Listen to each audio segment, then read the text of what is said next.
Are there any Mark Twain fans in the house? Yes. One of my favorite sayings is that's attributed to Mark Twain. It goes like this, something like this. When I was 14 years old, I was surprised at how ignorant my father was. And by the time I was 21, I was surprised at how much he'd learned in 7 years. Well, in 1989, Mark Twain published a book called A Connecticut Yankee in King Arthur's Court. It tells the story of a certain man named Hank Morgan who wakes up after a blow to the head to find himself transported from present-day New England into 6th century England. Now in New England, he was an engineer. He had 2,000 subordinates under him. He was a pretty prominent guy. So, of course, he's intelligent. He doesn't know what's going on, though. It takes him a little while to figure out he's being transported through time and space. But after a night, calling himself Sir Kay, beats him in a battle and captures him and hauls him away, Hank begins to put two and two together. That's a good thing, too, because of his industrialized modern American appearance and his funny accent, he's out of place in Camelot. The people are frightened of him, even threatened by him, especially a certain man named Merlin, who's fashioning himself as some kind of wizard. In an effort led by Merlin, Hank ends up thrown into a dungeon where he's awaiting his own execution. Well, there in his prison cell, educated as he has been in the East Coast liberal arts system of his day, and this well-established man in his career, Hank concludes that he's by far the smartest person in this world of chivalry. And thus, he reasons he had to figure out a way not only to get out of jail, but also how to rise to prominence in the present political system and maybe even become second in power only to King Arthur himself. Well, it's really a political satire on the USA. But Hank gets out of his scrape in a very comical way, and this is where I want to focus. He deduces the present date. It's June 21st in the year 528. And by coincidence, from his New England liberal arts education, he remembers that that's the date of a total solar eclipse. So sitting in jail, awaiting his appointed execution, he sends a message to the king that he is a greater wizard than even the mighty and esteemed Merlin himself. And that if the plans for his execution continue, he will blot out the sun.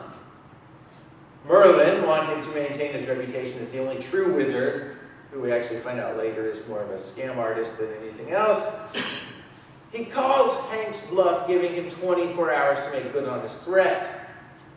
Well, of course, the eclipse comes. Everyone is frightened. The whole world is thrown into disarray. And Hank is released from his dungeon. He then, taking more advantage of his current situation, bestows feigned mercy and forgiveness upon the people.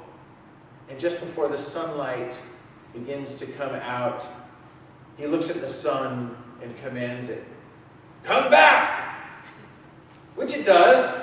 And yes, he suddenly is promoted to the second highest person in the land, just below King Arthur, and most deliciously for him, above Merlin.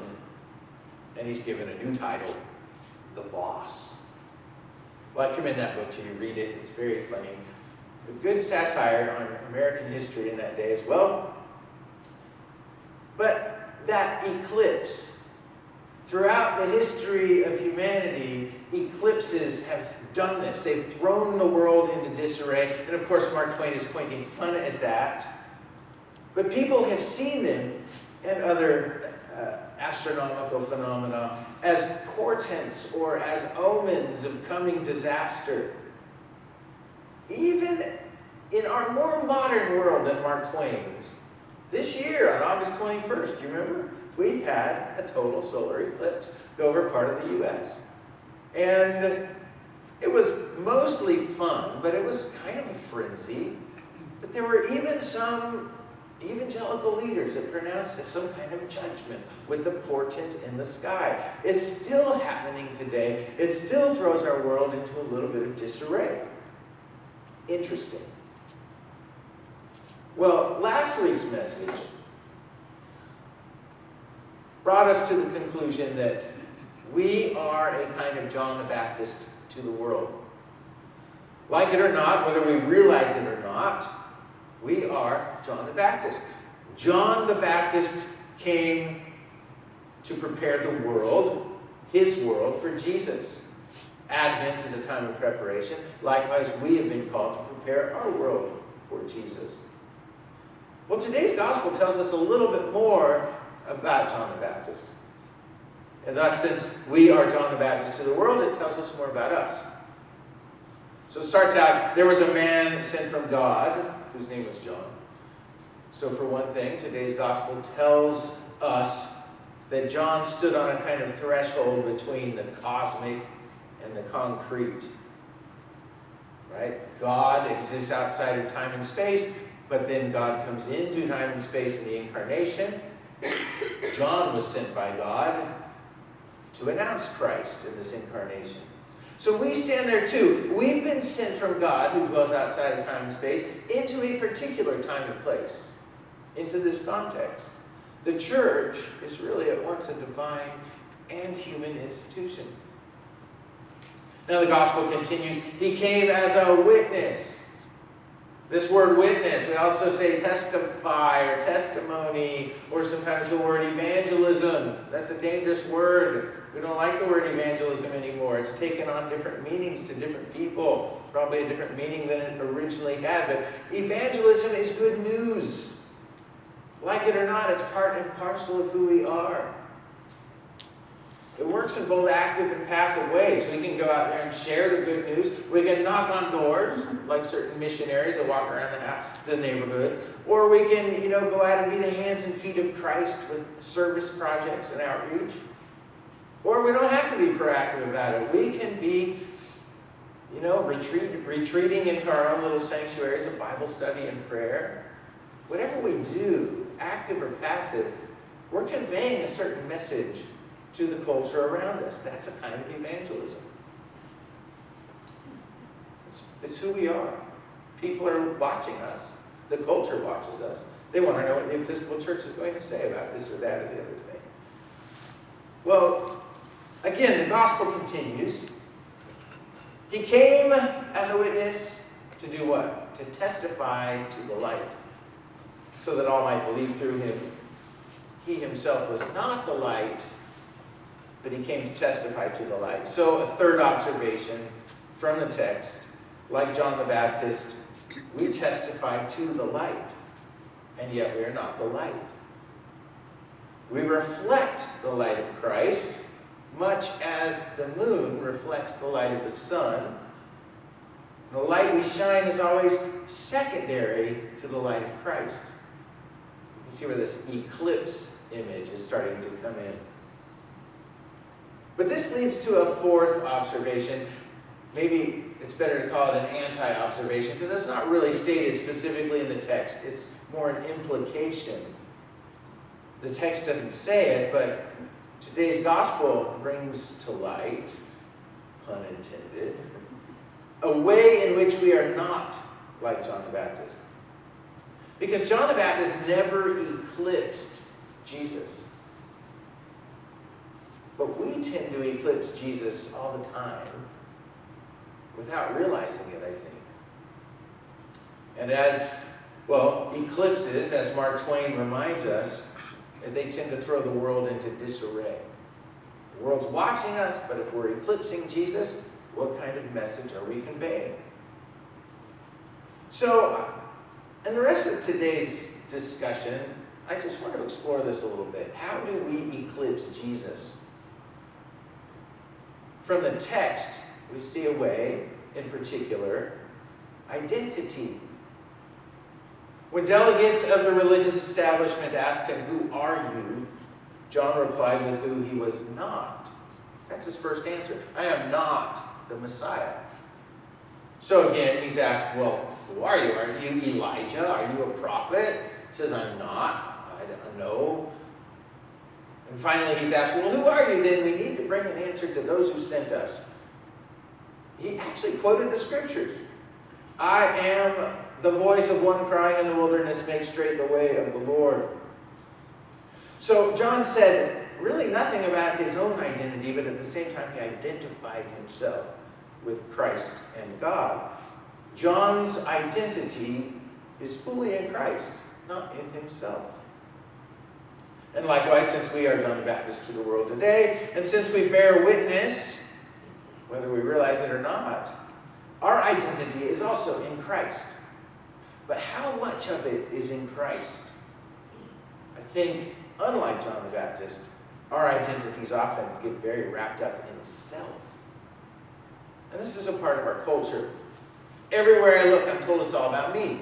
Maybe you've experienced this. It's the clothes I decide to wear, the car I decide to buy and drive, how I choose to spend my free time, the foods I like or don't, or the music I listen to or refuse to listen to, the art I hang on my walls, whether it's good or bad or tacky or kitschy or whatever. It's me. It defines who I am. It gives me identity. Our culture tells us this. It gives me a unique individual identity. And that's a good thing, we hear.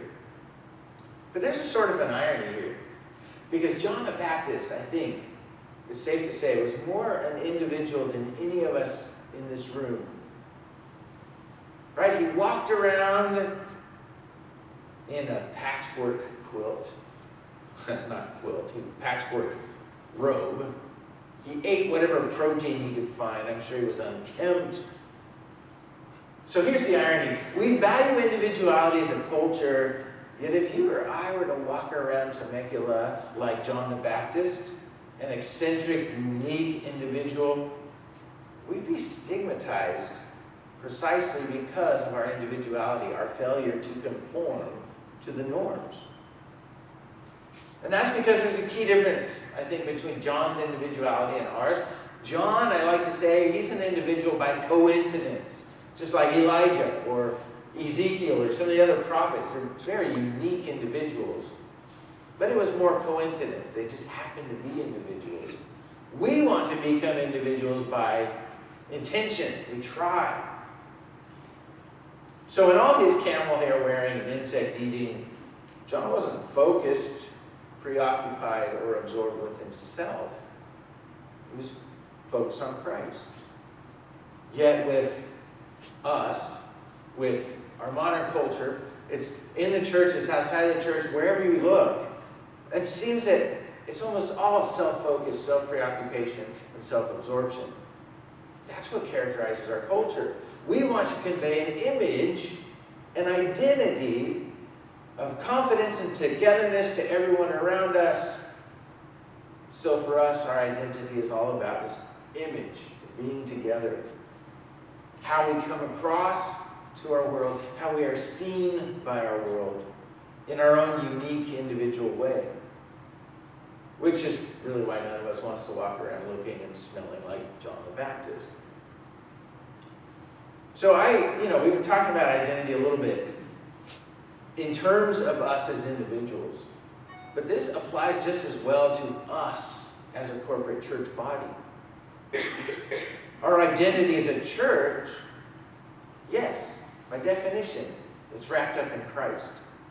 But we also try to bring our own sort of spin on it, our own brand, what makes us unique, what differentiates us from other churches, why people would want to come to St. Thomas and not some other church somewhere else. It's our human preferences. We have a brand, right? We're St. Thomas. We're part of the Episcopal Diocese of San Diego.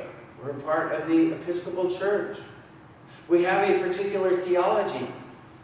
We might even, or at least the culture around us might see us as aligning politically in a certain way. Our liturgy, our defining focuses of outreach, our shield, we have these things. Now, I'm not saying these defining things are bad,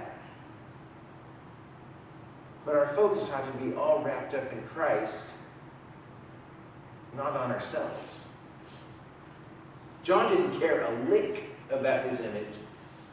His identity was defined in and through Christ. But unfortunately, and I just don't mean, I'm not talking our church, I think our culture, on the other hand, we define ourselves, our identity, mostly in self. In the cars we drive, and in how much we pay for our haircut, in what political party we align with, even in the church we go to.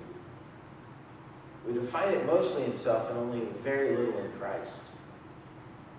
We should be reflecting Christ's light, but in our attempts to establish and maintain our own unique identity to be seen, we end up often blocking Christ's light. And when we block Christ's light, that's an eclipse. And we remember what Mark Twain teaches us about eclipses. It throws the world into a kind of disarray.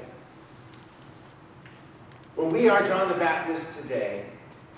John's main message should therefore be our message.